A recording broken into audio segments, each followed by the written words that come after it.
Revision joint surgery typically requires removing an implant and reconstructing the joint. So in the knee, there's a variety of reasons why that can occur. Sometimes it's infection, sometimes it's instability or stiffness, but ultimately it requires reoperation, opening the wound back up, sometimes having to remove all the components, and sometimes using really complicated instrumentation and implants to reconstruct the joint.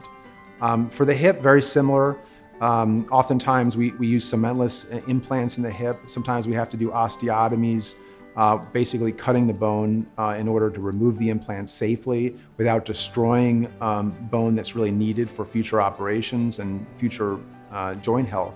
So the benefits of a revision joint surgery are really to go back to that place in time when you can function and do the things you enjoy on your hip or knee replacement.